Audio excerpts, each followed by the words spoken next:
Aksyon Radio! Aksyon Radio!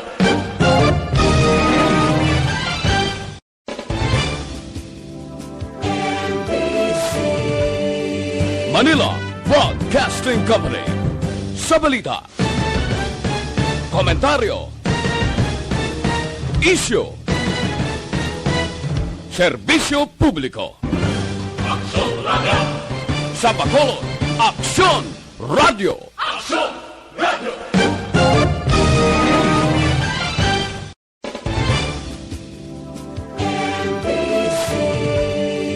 Manila Broadcasting Company. Sa balita, komentaryo, isyu, serbisyo publiko. Aksyon Radio! Sa Bacolod, Aksyon Radio! Aksyon Radio!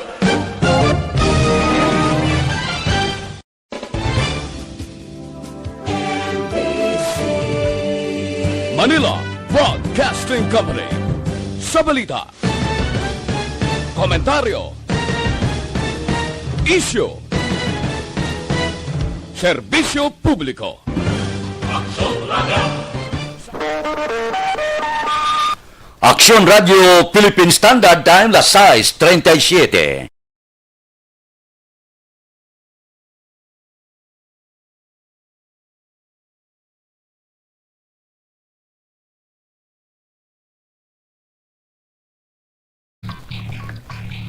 Action Reports, second portion. Di kalidad, kag madalong nga mga analisis sa pinakainit na balita sa bilog na probinsya kag nasyon. Action Reports, second portion. Patas kag balanse nga komentaryo sa mga issues kag mga balita nga nagaapekto sa mga pumuluyo sa adlaw-adlaw nga tanan. Action Reports, second portion. Upod sa veterano kag respetado nga komentarista, Aksyon Fred Salanga. Karon nga adlaw Miyerkules petsa 10 na bulan sa Marso tuig 2021. Anano ang mga balita ka mga isyo nga atong talakayon karon nga adlaw. Ining mga balita ka mga isyo idulong sa inyo sang D3 Bayo. Dako ang mabulig sang D3 Bayo sa pagkakas sa mga tagaw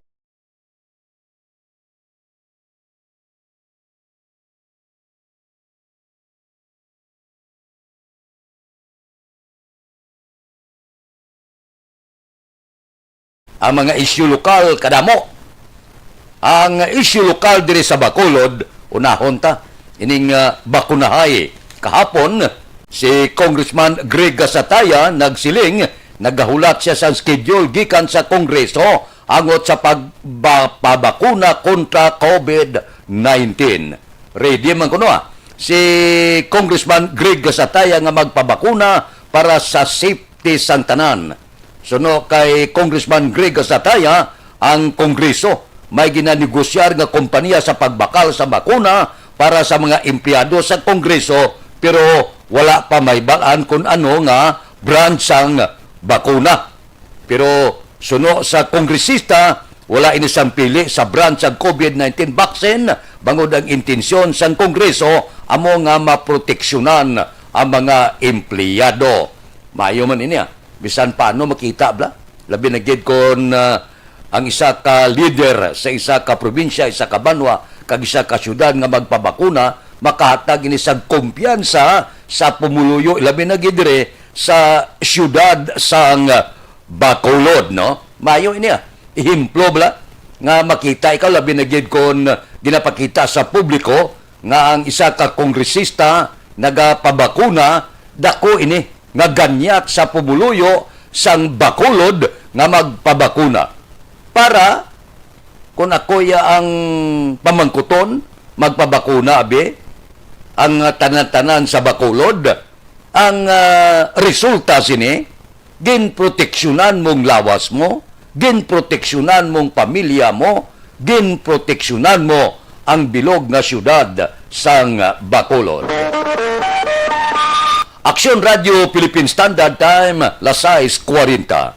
Mabalik kami pagkatapos ini.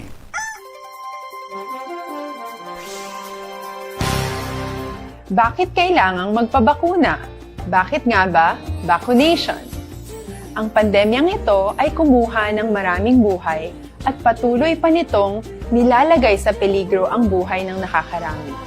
Pinahina din nito ang ating ekonomiya at maraming Pilipino ang nawalan ng trabaho dahil dito.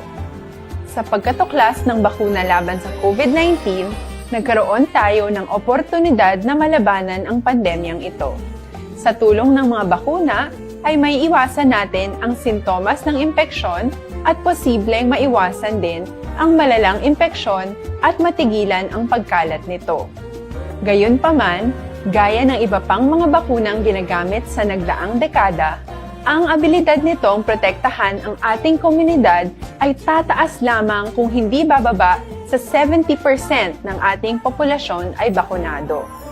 Halimbawa, kung ang iyong barangay ay mayroong 100,000 katao, hindi dapat bumaba sa 70,000 ang dapat mabakunahan upang matiyak na proteksyon ang buong komunidad. Kaya ating tandaan, ang pagbabakuna ay hindi lamang para sa iyo o sa iyong pamilya. Ito ay para din sa iyong barangay, lungsod at probinsya. Tara, sa Vida Vaccination! Aling mga bakuna ang gagamitin sa Pilipinas? Sa ngayon, may limitadong supply ng bakuna sa buong mundo. Sa katunayan, halos 80% ng stock sa buong mundo ay nabili na ng mga mayayamang bansa. Dahil dito, walang iisang kumpanya ang maaaring mag-supply ng 110 million na bakuna sa Pilipinas, kaya naman nakikipag-usap ang ating gobyerno sa 7 manufacturers. Sinisiguro natin na ang mga bakuna nito ay makakatanggap ng Emergency Use Authorization at kung may EUA sila, doon lamang sila bibilhin at gagamitin ng ating gobyerno para sa ating vaccination program. Nagbibigay ang EUA ng assurance o katiyakan na ang bakuna ay dumaan sa masusing pagsusuri at nirerekomenda ng mga independent na eksperto sa atin. Hindi mo rin kailangan mag-alala. Ang bakuna laban sa COVID-19 ay hindi magbibigay sa iyo ng COVID na sakit. Tara, sa Vida Vaccination! Magkano ang babayaran ko para mabakunahan? Ibibigay ng gobyerno ang bakuna ng libre. Wala kang dapat bayaran para magpabakuna. Tara, sa Vida Vaccination! Sino ang unang makakapagpabakuna? Dahil kailangan nating masiguradong patuloy na makakapagtrabaho ang ating health system para maalagaan tayo, ang mga medical frontliners ang unang makakatanggap ng bakuna. Susunod dito ay mga eligible na senior citizens dahil sila ay nasa greatest risk ng severe infection o kamatayan. Alam natin ito dahil sa ating lokal na datos na mas mapanganib ang COVID-19 sa mga matatanda. Ang pagkakasunod-sunod na kung sino ang unang makakatanggap ng bakuna ay natukoy sa tulong ng mga eksperto. Tara, sa Vida Vaccination! Kailan at saan ka dapat magpabakuna? Ang inyong national government ay nakikipag-ugnayan sa mga lokal na pamahalaan upang maihatid ang bakuna sa inyo. Ang lokal na pamahalaan or LGU nyo ang maghahanda ng pagpaparehistro at pag-ayos ng schedule ninyo sa pagpapabakuna. Mangyaring abangan ang anunsyo at instructions na magmumula sa inyong mga mayor or governors ukol dito. Tara, sa Vida Vaccination! Ano ang kailangan mo bago magpabakuna? Habang hinihintay natin ang pagdating ng mga bakuna, kumuha lamang ng impormasyon sa mga mapagkakatiwalaang sources. Magtanong lamang sa mga licensed medical professionals ukol sa wastong pagbabakuna para sa COVID-19. Matuto rin tayong mag-verify ng ating mga nababasa o naririnig. Tanging tamang impormasyon lamang ang makakapaggabay sa ating desisyon na magpabakuna.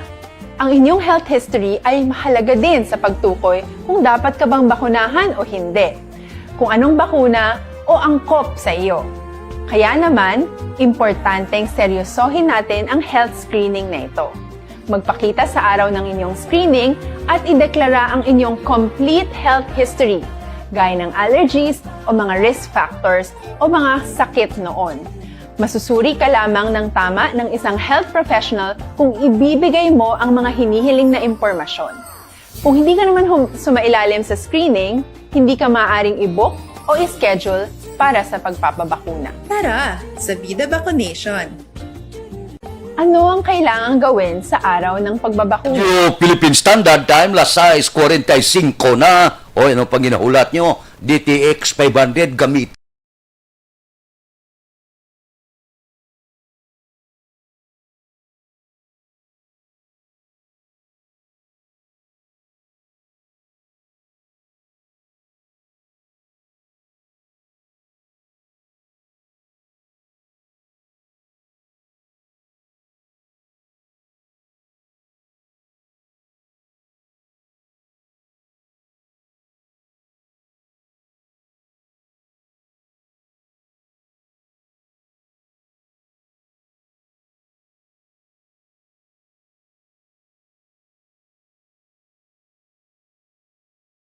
Aksyon Radio Philippine Standard Time, las 6:46, kahapon ga monitor kita.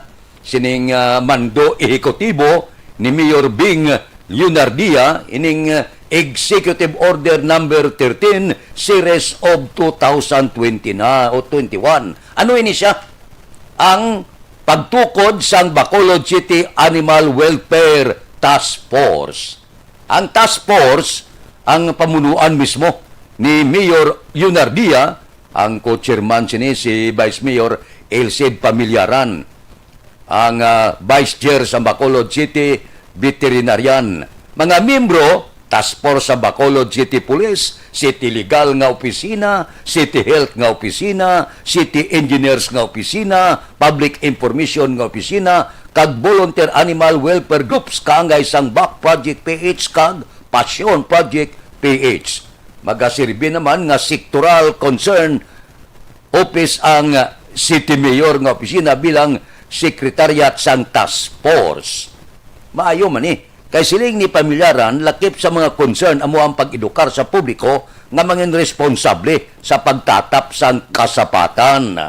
Suno sabi si alkalde nga sa idalom sang ordinansa nga yagin utor sadto maka-adoptar lang sang ido kon may date ang balay para malikaw ang mga stray dogs. Balo ka nagsugod ini, bangod sang pagpang-impound sa mga ido bala, pagkatapos kunula sa mag-claim, pamatyon. So, ang pila naton ka mga utod nga may pagpalangga sa kasapatan, dahil hindi sila konforme nga patyon ang mga ido. Daw ka pintas bala, nga kung patyon mo, iniblang nagaliho-liho, stray dogs, nga nagapang-ukay basura, kag posible base isang sobrang nga kagaw base kung natnan karabis magkakagat kag makahalit sa tao.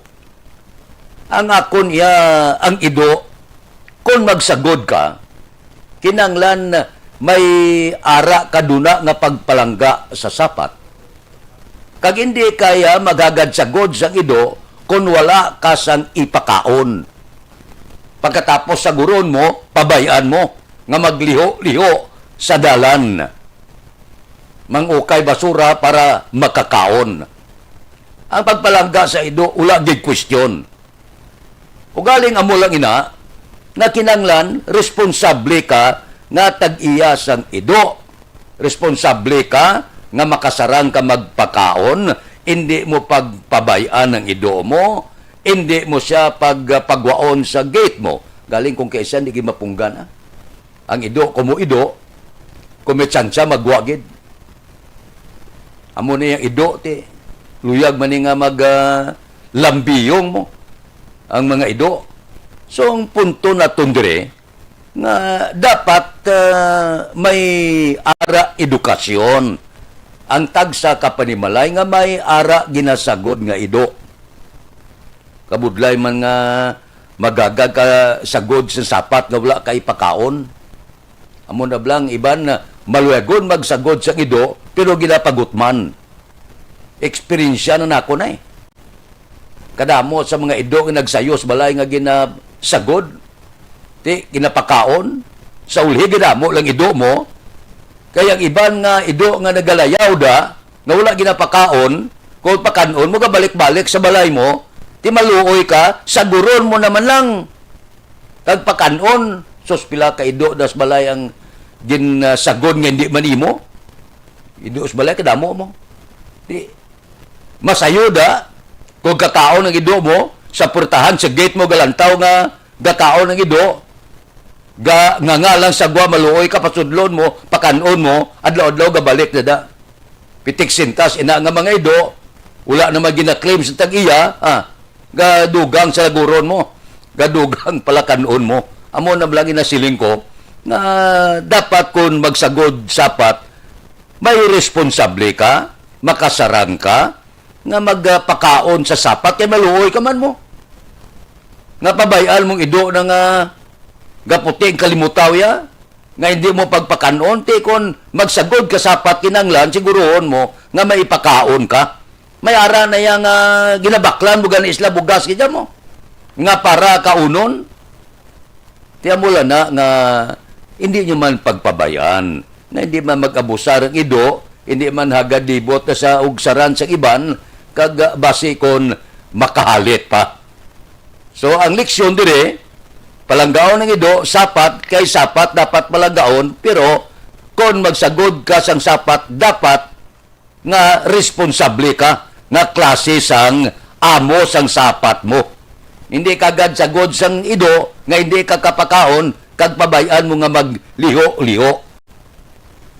Amo na ang leksyon dire. Ako niya wala ko ya bunggo da. Nga tipano ng ido, palagaw ng ido, okay na ya. Pero dapat, kung magsagod kay ido, ginasulit ko, makasarang ka nga magpakaon sang ido. Adlaw-adlaw nga tanan, kag hindi mo pagpabayan nga magutman, kay ina siya malibot sa kundiin nga lugar na sa barangay kag takabon ang tanan nga basura para lang makakaon.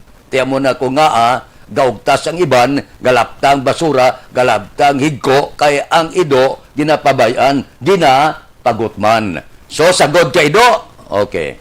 Siguro nga mapakaon mo sa gusto. Aksyon Radio Philippine Standard Time, Lasay 52. Mabalik kami.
Welcome to the biggest gathering of radio stars in Negros Occidental. This is the biggest and most coveted recognition for people and voices behind the microphone in the island. Liwat nga nagbaton sang pagpasidungog ang mga katapo kag programa sang Aksyon Radyo Bacolod sa ginpatigayon nga tingog kag Handurawan Awards 2021. Ladies and gentlemen, our icon of radio in Negros Occidental this year goes to Fred Salanga of DYEC Aksyon Radio. Ginkilala bilang icon of radio in Negros Occidental, si Aksyon Fred Salanga. Anchorman of the Year, si Aksyon Boy Duran. Ladies and gentlemen, for Anchorman of the Year, and the winner is Renato Boy Duran of DYEC Aksyon Radio. Reporter of the Year, si Aksyon Eric Magbanwa. For Best Reporter of the Year, and the winner is Eric Magbanwa of Aksyon Radio Bacolod. Special Awards for Broadcast Engineering, si Aksyon Henry Espolgar. Our Tingog kag Handurawan Awards Special Awards for Broadcast Engineering. And the winner is Henry Espolgar, DYEC Aksyon Radio Bacolod. Best Entertainment Program for AM, Ang harana sa DYEZ Action Radyo Bacolod. Nominees for Best Entertainment Program for AM, Ronda Extra, Tingog Mo, Tukibon Ko, and Harana. And the winner is Harana by Action Radio Bacolod. Action Radio Bacolod number 1. Madamo nga salamat mga ka-aksyon sa padayon nga pagsalig sa matugtuod nga numero 1 nga istasyon. DYEZ Action Radyo Bacolod. Action Radio Bacolod number 1. Don't just throw away questions and statements. Kasma ng aton siring nga Facebook page pagiya sa Action Radio Bacolod. Ladies and gentlemen, this is Action Radio Bacolod. Action Radio Bacolod number 1.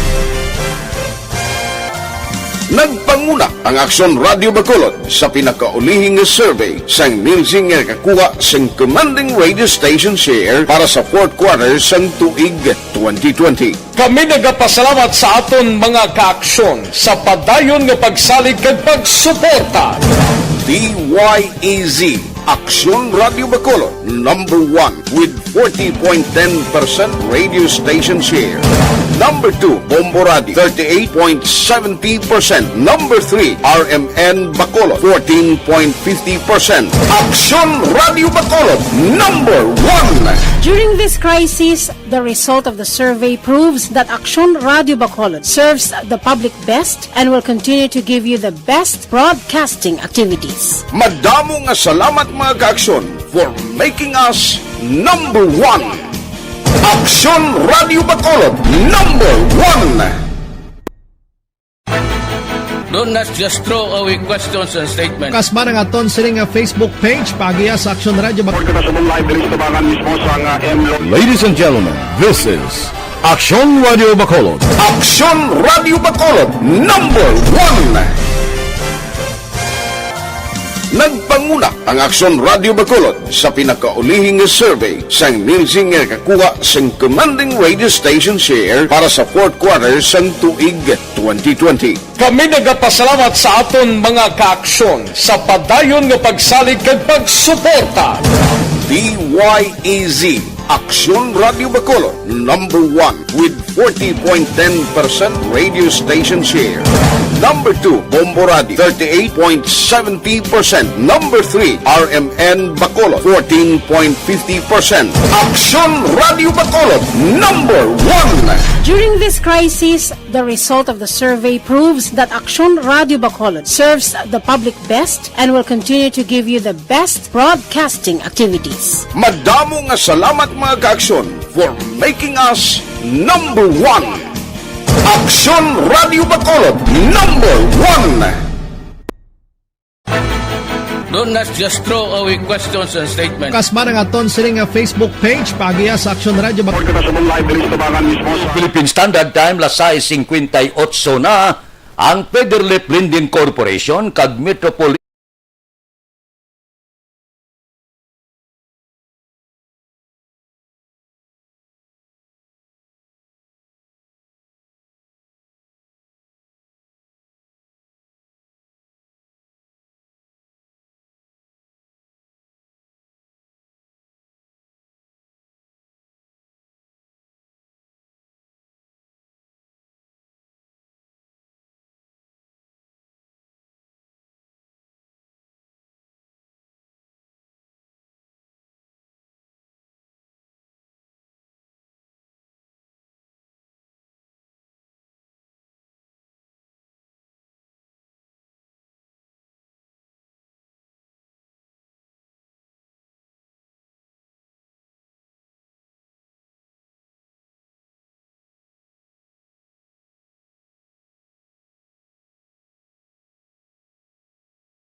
Standard time, las 7 kadasig sang oras ba? Kadamo pa sang mga isyu. Ining pagpatay sang siyam ka mga aktivista, tinudloan na sila. Nagdangat na sa United Nations ining report. Pero kung pamatian mo si presidential spokesman Harry Roque, siling niya, ining pagkapatay sang siyam, mag-aimbestigar kami. Kung ginpatay sila, nga wala armas, may manabat. Kinahanglan, may aragid sa labton kon may nagbato, katulad siling sang pulis nga may ara, nagbato kabangdanan nga nagbalo sila palupok. Kay kung pamatian mo man ang PNP, siling niya ang simultaneous nga police operation sa Calabarzon. Ang Calabarzon ng Cavite, Laguna, Batangas, Rizal, kag Quezon na nagbilin sang siyam ka mga personalidad nya lehitimo ina. Kay ang panawag sang pila ka mga aktivista daw perti murder gid ang ginimo. Daw masaker ang natabo. Kung pamatian mo man, si PNP Chief General Dibol Sinas, siling niya imposible nga sa 24 nga operation, 24 oras, mangin illegitimate. Bangod, may ara sang gin-issue nga warrant ang korte. Nya ikabudlay ay magpangita kag magkuha warrant. Di siling nila, ining natabo nga ni, ang operasyon legitimate gid. Amo na ya ang tindog sa kapulisan. Kung si Justice Secretary Minardo Guevara ang aton pamatian kahapon, nag-ako man siya, na medyo disgustado siya, disappointed siya sa paagi sang PNP sa pagiwat sang operasyon kag pagpatay sa mga aktivista. Pero siling niya, tunaan tayo ni, kag kung may ara manabat, dapat may panabat. Nya wala makuha. Prejudge sa law enforcement. May mo nga may ara man sila rason, pero bangod may nagkalamatay, dapat gid nga o sisaon ini. Kay kabudlay na nga mangin harang kadahon kasang pila ka mga sektor di pa usisa ini sa National Bureau of Investigation. Pero dipinsa gyapon si Guevara kay man ang siling sang iban nya ginhimo ini sa kapulisan bangod ti nagpati sila mo sa orden ni Presidente Rodrigo Duterte, shoot to kill. Siling ni Guevara hindi man gura. Wala man niya inigin tagaan git bugat, pero gin dipinsaan na hindi man kuno amo ining rason ang mando sang presidente nga shoot to kill sa pagpatay sang siyam. Lantaon ta kung ano ang palaabuton nga investigasyon sini, kung mahulog sa Nevermind o kung may magwa nga mga investigasyon angot karon sa ginaduso sang United Nations kag diri mismo sa pungsod Pilipinas nga dapat ipaatag ini. Kag dapat ang nakahimo sang sala may salabton. Aksyon Radio Philippine Standard Time, las 7:04. Mabalik kami pagkatapos ini. Hello, my name is Ron.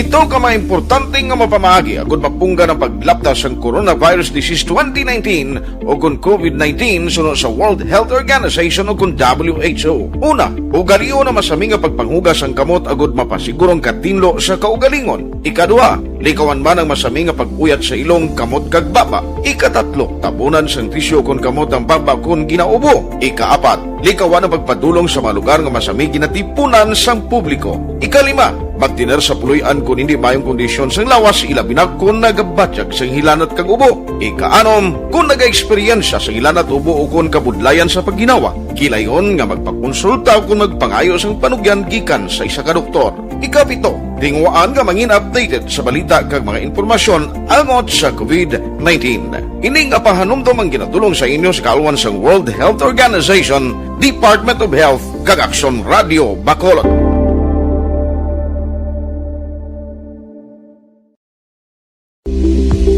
Ito ka mga importante nga mapamagi agud mapungga ng paglaptas ang Coronavirus Disease 2019 o kung COVID-19 sunod sa World Health Organization o kung WHO. Una, ugalion na masami nga pagpanghugas ang kamot agud mapasigurong katinlo sa kaugalingon. Ikaduha, likawan man ang masami nga pag-uyat sa ilong kamot kag baba. Ikatatlo, tabunan sang tisyo kung kamot ang baba kung ginaubo. Ikaapat, likawan ang pagpadulong sa mga lugar nga masami ginatipunan sang publiko. Ikalima, magtiner sa puluyan kung hindi mayong kondisyon sang lawas ilabi na kung nagabatyag sang hilanat kag ubo. Ikaanom, kung nag-eksperyensya sa hilanat ubo o kung kabudlayan sa pagginawa. Kilayon nga magpakonsulta kung magpangayo sang panugyan gikan sa isa ka doktor. Ikapito, tingwaan nga mangin updated sa balita kag mga impormasyon angot sa COVID-19.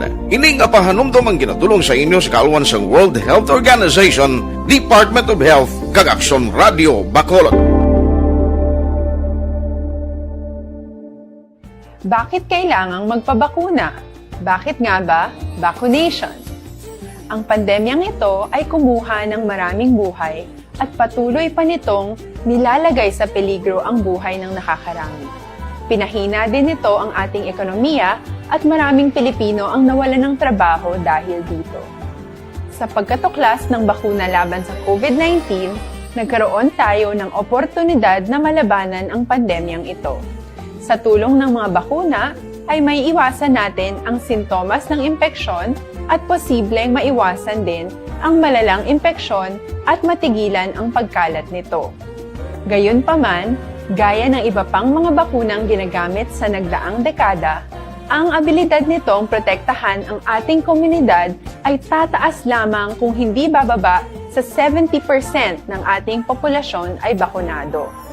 Halimbawa, kung ang iyong barangay ay mayroong 100,000 katao, hindi dapat bumaba sa 70,000 ang dapat mabakunahan upang matiyak na proteksyon ang buong komunidad. Kaya ating tandaan, ang pagbabakuna ay hindi lamang para sa iyo o sa iyong pamilya.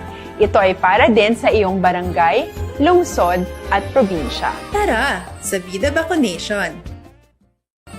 Aling mga bakuna ang gagamitin sa Pilipinas?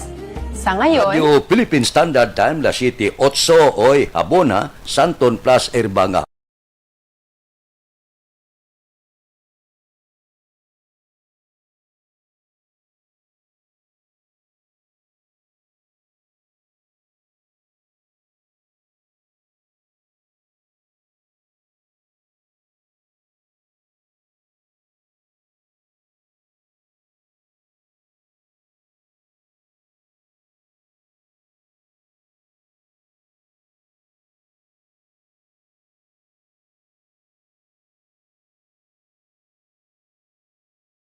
Balita, kinadulong man sa inyo sang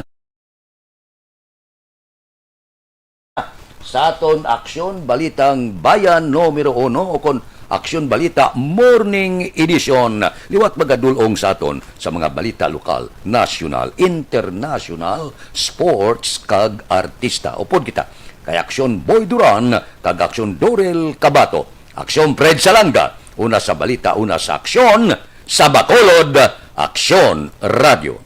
Aksyon Radio!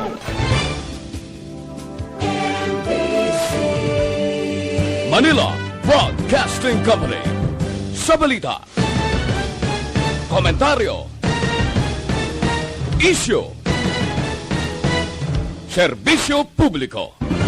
Aksyon Radio! Sa Bacolod, Aksyon Radio. Aksyon